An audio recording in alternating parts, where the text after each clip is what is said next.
दोस्तों, क्या कभी एक जज की स्पीच डेमोक्रेसी के सबसे बड़े पिलर्स को हिला सकती है? क्या जुडिशरी का एक मेंबर अपने विचार व्यक्त करते हुए उन्हें कॉन्स्टिट्यूशनल वैल्यू से जस्टिफाई कर सकता है? और सबसे बड़ा सवाल, जब रिलीजन और जुडिशरी के बीच एक लक्ष्मण रेखा क्रॉस होती नजर आए तो इंसाफ के तराजू को कौन संभालेगा? आज हम बात कर रहे हैं जस्टिस शेखर कुमार यादव की, जिनके एक स्पीच ने जुडिशरी और कॉन्स्टिट्यूशनल वैल्यूज के बीच के तालमेल पर सवाल खड़े कर दिए हैं। इस मुद्दे पर अब खुद सुप्रीम कोर्ट के 13 सीनियर एडवोकेट्स ने chief justice of India Sanjeev Khanna को एक लेटर लिखा है और कहा है कि ये स्पीच जुडिशियल इम्पार्शियलिटी और कॉन्स्टिट्यूशनल वैल्यूज के खिलाफ है। लेकिन सिर्फ यही नहीं, बल्कि इन 13 सीनियर एडवोकेट्स, जिसमें इंदिरा जयसिंह, एसपी चिनॉय, नवरोज सिरवाई, आनंद ग्रोवर, सीयू सिंह, जयदीप गुप्ता, मोहन वी कतार की, शोएब आलम, आर वारगाई, मिहिर देसाई, जयंत भूषण, गायत्री सिंह और अवी सिंह मौजूद है, ने एक काफी सीरियस पॉइंट भी उठाया है जो आने वाले दिनों में जस्टिस शेखर कुमार यादव की मुसीबतें बहुत ही ज्यादा बढ़ा सकता है। तो चलिए इस पे एक नजर डालते हैं। पर इस स्टोरी में आए दिन ट्विस्ट एंड टर्न्स आते दिख रहे हैं। जब बीते दिन ये बात भी फैल गई कि जस्टिस यादव ने Allahabad high court chief justice Arun Bhansali को एक रिस्पॉन्ड लिखते वक्त अपने स्पीच को डिफेंड किया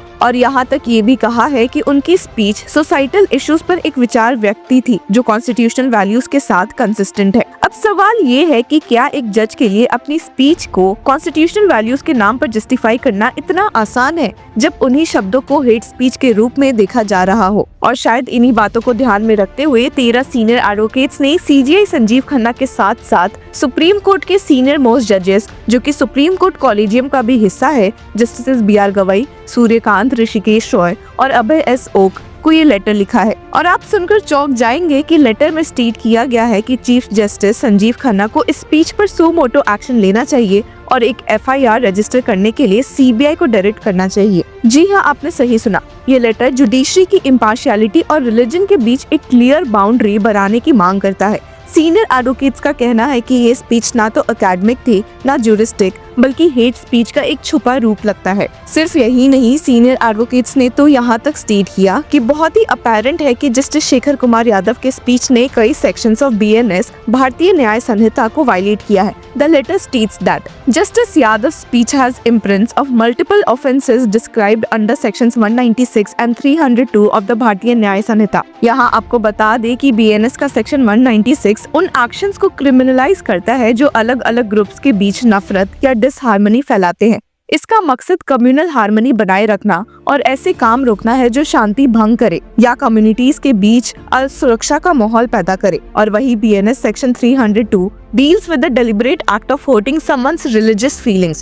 It includes uttering words, making sounds, making gestures, placing objects and visual displays, जो कि जस्टिस यादव के कई शब्दों से साफ था, जहां उन्होंने कठमुल्ला जैसे वर्ड्स का भी इस्तेमाल किया है और मुस्लिम कम्युनिटी की फीलिंग्स को हर्ट किया। The letter stated, throughout his address, Justice Yadav drew a stark and inflammatory distinction between hum, us and aap, them, speaking of हमारी गीता and आपकी Quran. This blatantly divisive rhetoric disregards judicial impartiality, with the judge openly aligning himself with one religious community while painting the other in a deeply derogatory light. His use of the derogatory katmulla to refer to sections of Muslim is deeply disturbing. पर इस letter में एक important point भी है जो हम आपको समझाते हैं। असल में इन 13 सीनियर एडवोकेट्स ने सीजीआई खन्ना से डिमांड की है to direct the CBI to launch an FIR against Justice Yadav in accordance with the law laid down in K. Veeraswamy versus Union of India 1991। तो आखिर ये जजमेंट क्या है? सीनियर एडवोकेट्स ने 1991 के सुप्रीम कोर्ट के के वीरास्वामी केस वाले जजमेंट का हवाला दिया, जिसमें ये कहा गया था कि बिना सीजीआई की पहले से सलाह मशवरा के किसी हाईकोर्ट के जज, हाईकोर्ट के चीफ जस्टिस या सुप्रीम कोर्ट के जज के खिलाफ कोई क्रिमिनल केस रजिस्टर नहीं हो सकता है। इस जजमेंट में जोर दिया गया था कि सरकार को सीजीआई की राय को पूरा ध्यान में रखना चाहिए। इसी को ध्यान में रखते हुए सीनियर एडवोकेट्स ने सीजीआई से रिक्वेस्ट की है कि वो जस्टिस यादव के खिलाफ एक्शन ले, जिसकी वजह से ही लेटर में स्टेटेड है कि the chief justice of India is a participatory functionary in the matter of appointment of जजेस of the supreme court and the high courts. Hence it is necessary that the chief justice of India is not kept out of the picture of any criminal case contemplated against a judge. Due regard must be given by the government to the opinion expressed by the chief justice.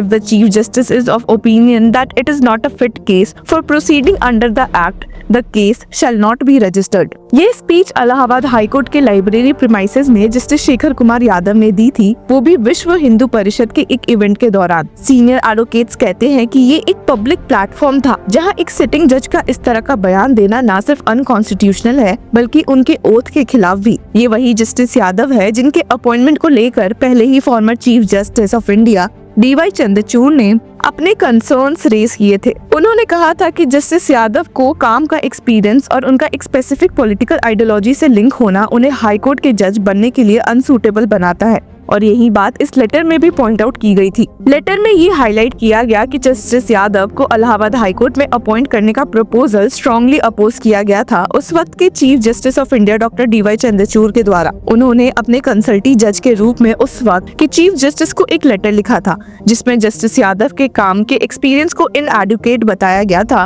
और उनके RSS जो BJP का ideological parent है के साथ links को highlight किया गया था। सबसे जरूरी बात, उनका एक बीजेपी के राज्यसभा MP जो तब राज्यसभा मेंबर थे और अब यूनियन कैबिनेट में मिनिस्टर है के साथ काफी नजदीकी रिश्ते होने का जिक्र भी किया गया था। जस्टिस चंद्रचूड़ ने अपने नोट में स्ट्रांगली रिकमेंड किया था कि यादव हाईकोर्ट के जज के रूप में अपॉइंटमेंट के लिए सूटेबल नहीं है। जस्टिस यादव ने अपने स्पीच में हमारी गीता और आपकी कुरान जैसे शब्दों का इस्तेमाल किया और कठमुल्ला जैसे डेरोगेटरी टर्म का जिक्र किया है।